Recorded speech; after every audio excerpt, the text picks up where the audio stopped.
et les attaques des poursuivants, on peut tout perdre dans ce virage. C'est parti pour cette course de l'extinction des feux et le patinage, mais l'envol sur l'extérieur difficile. Il a beaucoup patiné et à l'extérieur, eh bien Roland tente sa chance, mais il ferme bien, il protège bien l'accord de Charles Leclerc. Oh, il y a un morceau d'aileron avant de Roland qui a volé. On dirait que c'est la dérive avant droite qui a décollé. On a Foucault aussi qui a fait un bon départ, qui a surgi, qui s'est positionné tout de suite en troisième place. Attention, parce que qui dit Elette qui saute dit peut-être crevaison aussi. Et ça, il faut s'en méfier pour Charles Leclerc. Tout le monde passe le raidillon sans trop d'encombre, plus ou moins à l'intérieur ou à l'extérieur du vibreur. On a vu que le jeu des aspirations fonctionne bien déjà d'entrée de jeu. On est collé dans les ailerons des poursuivants. On voit beaucoup de fumée aussi sous la voiture. C'est la planche, c'est parce que la voiture est pleine d'essence. Attention, c'est chaud derrière avec Nyck de Vries et son coéquipier Malia. Oui, ça a été un petit peu tendu pour lui. Eh oui, Jordan King qui se plaint d'une crevaison. Il fait partie des pilotes qui ont choisi les médiums et il est déjà crevé.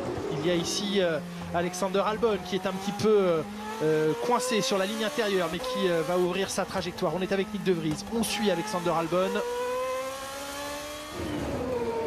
Et un premier tour qui se passe plutôt bien, même si ici il y a aussi un aileron branque-ballon, c'est celui de Louis Delétraz, le pilote suisse transfuge de Racing Engineering chez Rapax. Il est complètement tordu l'aileron, il va pas tarder à s'arracher, il faut faire attention, il faudrait que son équipe le prévienne. Oui, absolument. Mais oui, voilà, ça ne tombe pas.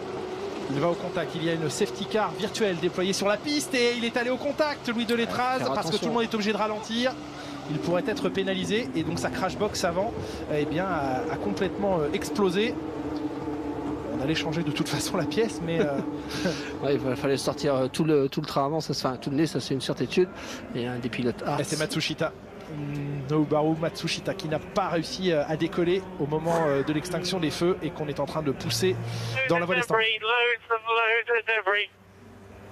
Beaucoup de débris rapporte à la radio Jordan King. Et voici la crevaison dont on a la confirmation ici, crevaison du pneumatique arrière droit. Ah ouais. Il est bien plus crevé. Que crevé là, effectivement. Il va rentrer au petit train. On est sous régime de voiture de sécurité virtuelle. Louis Delétraz prise en sandwich ici. Derrière Sergio Sette Camara. Devant Santino Ferrucci, l'américain pilote de développement As Grand Prix. C'est vrai que les premiers tours sur circuit c'est toujours un petit peu délicat dans le sens où on va très vite dans la ligne droite, on prend presque 300 km/h ou 300 km/h avec les Formule 2 et c'est à beaucoup d'endroits sur le circuit ça va quand même très vite, donc il y a peu d'options pour doubler et comme les options sont rares il faut les faire très rapidement. On n'a pas le temps vraiment de préparer son attaque parce que ça va très vite et il faut être vraiment très rapide dans ses mouvements et dans ses décisions. Les débris, oh là là, énormément de débris dans la ligne droite de Kemmel, c'est l'un, si ce n'est l'endroit le plus rapide du circuit. Ouais, là, et là il y a des morceaux de gomme partout, donc on va encore passer quelques instants sous ce régime de voiture de sécurité virtuelle. Il rentre au stand, Louis Delétraz, pour changer son aile avant, son aileron avant. On était tout à l'heure avec Norman Nato en caméra embarquée. Il a pris un bon départ, Norman Nato. Il va même remonter au 13e rang maintenant. Lui qui s'est lancé 18e. Il est en gomme médium, Norman Nato. Donc il va tenter de prolonger son premier relais.